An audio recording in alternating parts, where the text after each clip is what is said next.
नमस्कार, स्वागत आहे तुमचं माझ्या यूट्यूब चॅनलमध्ये, ज्याचं नाव आहे स्वामी भक्ती मराठी। 15 डिसेंबरला आलेली आहे दत्त जयंती आणि दत्त जयंती निमित्ताने आपण अनेक सेवा करत आहोत।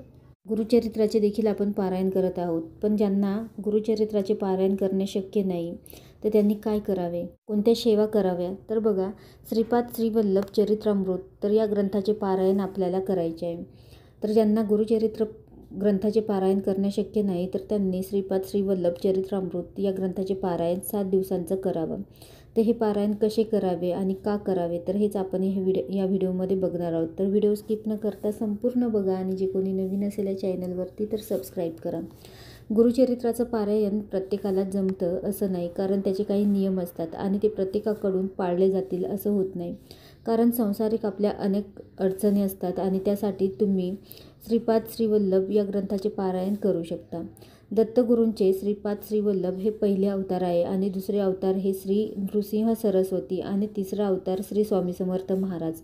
आणि म्हणून दत्त महाराजांचं पहिला अवतार श्रीपाद श्रीवल्लभ असून त्यांच्या ग्रंथाचे पारायण तुम्ही करू शकता। खूप सुंदर हा ग्रंथ आहे। तर या ग्रंथाचे पारायण कसे करावे, तर बघा, सप्ताहाच्या काळात तुम्ही या ग्रंथाचे पारायण करू शकता। तर हे पारायण का करावे, तर लग्न जमत नाही, संतती प्राप्तीच्या अडचणी घरामध्ये आहे किंवा घरामध्ये मानसिक शारीरिक कष्ट असतील, स्वतःचं घर व्हावं, आपली जी काही मनोकामना असेल तर ती पूर्णत्वाला जावी, त्यासाठी तुम्ही श्रीपाद श्रीवल्लभ चरित्रामृत या ग्रंथाचे पारायण करू शकता।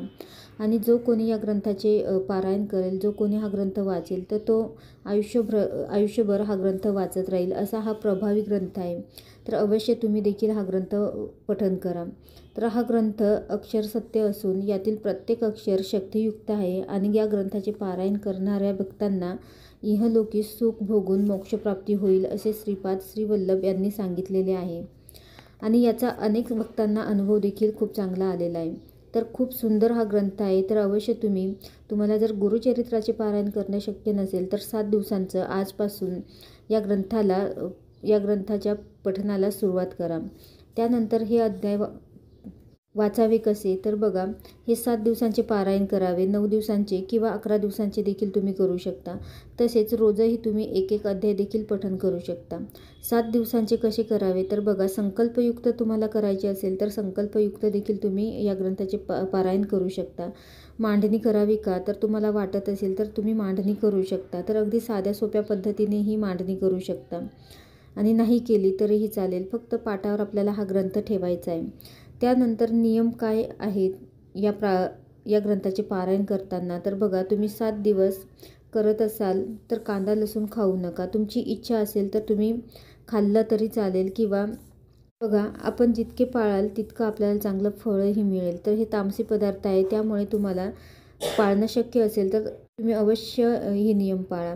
त्यानंतर 7 दिवस तुम्ही करणार असाल तर ब्रह्मचार्याचे देखील आपल्याला पालन करायचे आहे, मांसाहार वर्ज्य करायचा आहे, परअन्न देखील आपल्याला वर्ज्य करायचे आहे।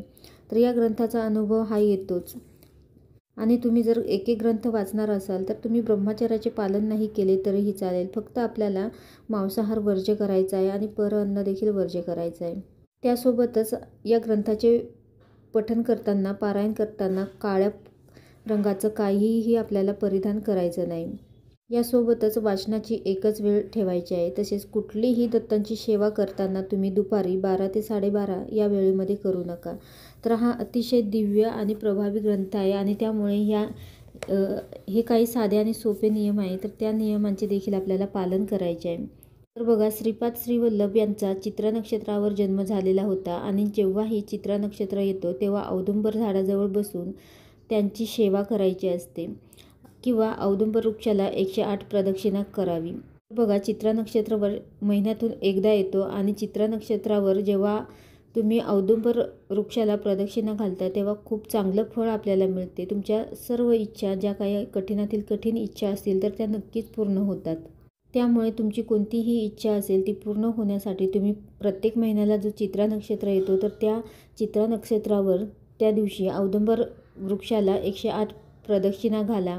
नक्कीच तुमची जी काही इच्छा असेल ती नक्कीच पूर्ण होईल। तर अवश्य तुम्ही या दत्त जयंतीनिमित्ताने तुम्हाला कोणतीही सेवा करणं शक्य नसेल, गुरुचरित्राचे पारायण करणं शक्य नसेल, तर तुम्ही अवश्य श्री दत्तांच्या पहिल्या अवताराची म्हणजे श्रीपाद श्रीवल्लभ यांच्या या दिव्य ग्रंथाचे तुम्ही पारायण करू शकता। व्हिडिओ आवडला असेल तर लाईक करा, कमेंट करा, शेअर करा आणि सबस्क्राईब करा। श्री स्वामी समर्थ।